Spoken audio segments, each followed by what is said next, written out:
Abdullah ibn Məsud rəvayət edir ki, Peyğəmbər ona Allahın salavatı və salamı olsun belə buyurdu.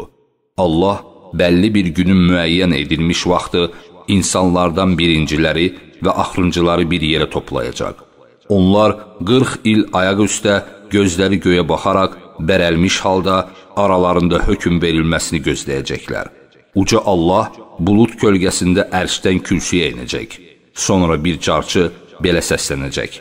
Ey insanlar, məgər sizi yaradan, sizə ruzi verən, ona ibadət edib, heç bir şeyi şərik qoşmamağa və hər qəbiləyə, qövmə, dünyada Allahdan başqa dost tutub ibadət etdiyinin arxasınca getməyi əmr edən Rəbbinizdən razı deyilsinizmi? Məgər bu Rəbbiniz tərəfindən ədalətli deyilmi? Onlar bəli deyə cavab verəcəklər. Allah buyuracaq. Elə isə hər bir qövm dünyada Allahdan başqa dost tutub ibadət etdiyinin yanına getsin.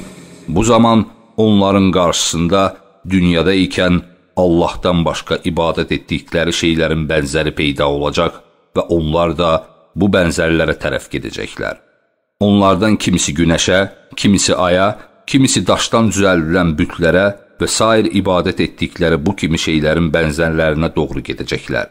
İsa'ya ibadət edənlərin qarşısında İsa'nın şeytanı, Üzeyrə ibadət edənlərin qarşısında isə Üzeyrin şeytanı peyda olacaq. Axırda Muhammed, ona Allahın salavatı və salamı olsun və onun ümməti qalacaq. Uca Rəbb onlara görünərək onların yanına gələcək və buyuracaq. Nə üçün siz insanların ibadət etdiklərinə doğru getdikləri kimi getmirsiniz? Onlar deyəcəklər, həqiqətən bizim ilahımız var, lakin biz onu indiyə kimi görməmişik. Allah buyuracaq, siz onu görsəniz tanıyarsınızmı? Onlar deyəcəklər, bizimlə onun arasında bir əlamət var. Biz bu əlaməti görsək tanıyarıq. Allah buyuracaq, o əlamət nədir? Onlar deyəcəklər, Allah baldırını açacaq. Elə bu vaxt Allah baldırını açacaq və bu anda beli fəqərə-fəqərə olan hər kəs səcdəyə qapanacaq. Belləri öküzün buynuzları kimi olan bir qövm qalacaq. Onlar səcdə etmək istəyəcəklər, lakin bunu bacarmayacaqlar. Hərçənd ki, onlar dünyada ikən sağ-salamat halda səcdə qılmağa dəvət olunurdular. Əl-Qələm surəsi 43-cü ayə. Sonra Allah buyuracaq, başınızı qaldırın. Onlar da başlarını qaldıracaqlar və Allah onlara etdikləri xeyir əməlləri ölçüsündə nur verəcəkdir.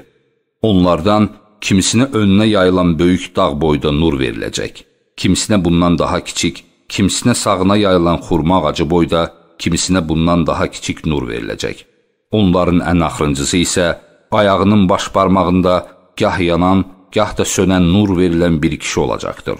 Onun ayağı nur saçanda irəliləyəcək, yeriyəcək, sönəndə isə duracaq. Onlar cəhənnəmin yanına gətirilənədək uca Rəbb onlardan öndə olacaq. Uca Allahın nuru qılıncın tiyəsi kimi sürüşkən olan bir iz qoyacaq. Allah buyuracaq, keçin, onların keçmə surəti nurları qədər olacaq. Kimisi göz qırpımında, kimisi ildırım kimi, kimisi bulut kimi, kimisi düşən ulduz kimi, kimisi külək kimi, kimisi bərk qaçan at kimi, kimisi bərk qaçan kişi kimi keçəcək. Nəhayət, ayağının baş barmağına nur verilən kimsə, üzü 2 əli və 2 ayağı üstə sürünərək, bir əli yapışıb, digəri sürüşərək, bir ayaq tutub, digəri sürüşərək keçəcək. Od, onun böyürlərini qabardacaq. O oddan xilas olanadək bu vəziyyətdə olmağa davam edəcək. Xilas olduqdan sonra isə onun üzərində dayanaraq belə deyəcək. Heç kəsə vermədiyi nemətə mənə bəxş edən, odu gördükdən sonra məni ondan qurtaran Allaha həmd olsun. Onu cənnətin qapısının yanında olan bir çeşməyə gətirəcəklər. Orada yuyunduqdan sonra cənnət əhlinin ətri və rəngi ona qayıdacaq və o qapıdan cənnətdəki nemətləri görüb deyəcək, ey Rəbbim, məni cənnətə daxil et. Allah buyuracaq, səni oddan xilas etdiyim halda cənnətə istəyirsən? O deyəcək, ey Rəbbim, mənimlə onun odun arasına elə bir pərdə çək ki, xışıltısını belə eşitməyim. Beləliklə o, cənnətə girəcək və onun qarşısında bir ev görünəcək. Gördükləri sanki ona bir yuxu kimi gələcək və o deyəcək, ey Rəbbim, o evi mənə ver. Allah buyuracaq, ola bilsin ki, mən səni ona versəm, başqasını istəyəcəksən.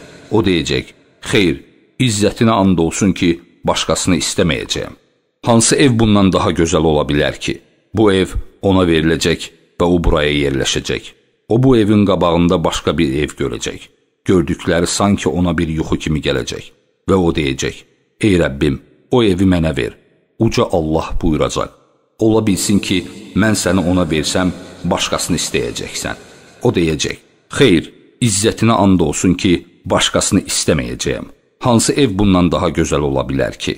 Bu ev ona veriləcək və o buraya yerləşəcək. Bir müddət sükut edəcək. Uca Allah buyuracaq, sənə nə olub ki, bir şey istəmirsən? O deyəcək, ey Rəbbim, sənə çox and içdiyim üçün həya edirəm. Uca Allah buyuracaq, sənə dünyanı yaradandan yox edənə qədər üzərində olan nemətlərin 10 qatını versəm razı qalarsanmı? O deyəcək, sən qüdrət sahibi olan Rəbb ola-ola mənə istehza edirsən? Uca Rəbb onun bu sözlərini güləcək. Hədisi Abdullah ibn Məsuddan rəvayət edən ravi dedi, Abdullah ibn Məsudun hədisin bu yerinə çatdıqda güldüyünü gördüm. Bir kişi ona dedi, ey Əbu Abdurrahman, mən sənin bu hədisi dəfələrlə danışdığını eşitmişəm və hər dəfə də bu yerə çatdıqda gülmüsən. O dedi, həqiqətən mən də Allah elçisinin, ona Allahın salavatı və salamı olsun, bu hədisi dəfələrlə danışdığını eşitdim. Və o da hər dəfə hədisin bu yerinə çatdıqda elə gülərdi ki, hətta azı dişləri görünərdi. Uca Rəbb buyuracaq, xeyr, lakin mən bunu etməyə qadirəm. İstə. O deyəcək, məni insanlara qovuşdur. Allah buyuracaq, insanlara qovuş. O da gedib cənnətdə qaçmağa başlayacaq. İnsanlara yaxınlaşdıqda isə onun üçün mirvaridən qəsr yüksəldiləcək və o bunu gördükdə səcdəyə qapanacaq. Ona belə deyiləcək, başını qaldır, sənə nə olub? O deyəcək, Rəbbimi gördüm və ya Rəbbim mənə göründü. Ona deyiləcək, bu yalnız sənin evlərindən biridir. Sonra o, bir kişi ilə rastlaşacaq və ona təzim etməyə hazırlaşacaq. Ona deyiləcək, sənə nə olub? O deyəcək, görürəm, sən mələklərdən birisən. O deyəcək, mən yalnız sənin xəzinədarlarından və kölələrindən biriyəm. Mənim tabiçiliyimdə məni kimi 1000 keşikçi var. Həmin kişi onun qabağında gedib qəsrin qapısını ona açacaq. Qəsr içi boş, oyuq mirvaridən düzəldilmişdir. Tavanları, qapıları, kilitləri və açarları isə üzü yaşıl, içi isə qırmızı cəvahirat olan mirvaridəndir. Orada 70 qapı var. Hər bir qapı yaşıl içli cəvahiratdandır. Bu cəvahiratlardan hər biri digərində olmayan fərqli rənglərə çevrilir. Hər bir cəvahiratdan olan qapının içində taxtalar, zövcələr və gənc qızlar, hurilər var. Qızlardan ən aşağı gözəlliyinə malik olanın iri qara gözü və üzərində 70 cür gözəl libası olacaqdır. Zəriflikdən paltarının altında ayaq sümüyünün iliyi görünəcək. Dəriləri o qədər incə və hamar olacaq ki, güzgü kimi öz əkslərini bir-birinin qarınlarında görəcəklər. Hər dəfə ayrılıqdan sonra yenidən görüşdükdə bir-birinə əvvəl göründüyündən 70 dəfə daha gözəl görünəcək. O zövcəsini görəndə, vallahi sən mənə əvvəl göründüyündən 70 dəfə daha gözəl görünürsən deyəcək. Zövcəsi də ona deyəcək, sən də vallahi mənə əvvəl göründüyündən 70 dəfə daha gözəl görünürsən. Ona deyiləcək, boylan və o boylanacaq. Ona deyiləcək, sənin mülkün 100 il gedilən yol boyu gözünün əhatə etdiyi ərazi boydadır. Ömər dedi, ey Kəb, məgər İbn Abdın, yəni Abdullah ibn Məsudun bizə cənnət əhlindən ən aşağı mərtəbəyə sahib olan kəs barədə nə danışdığını eşitmirsən? Elə olduqda, gör indi onlardan ən üstün mərtəbəyə sahib olan necə olacaq?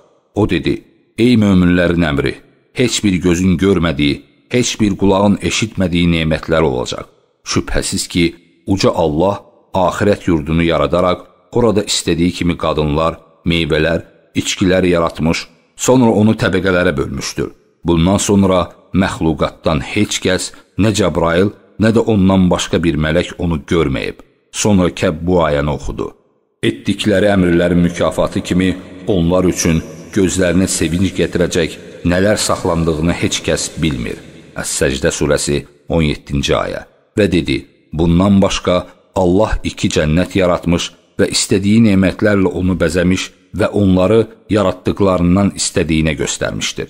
Kimin əməl dəftəri İlliyunda yazılmışsa, heç kəsin görmədiyi həmin yurtda məskunlaşacaq. Hətta İlliyun əhlində olan kişi öz mülkündə gəzməyə çıxacaq və cənnət çadırlarından elə bir çadır qalmayacaq ki, üzünün işığı ora saçmasın və onun ətrindən xoşlanmasınlar.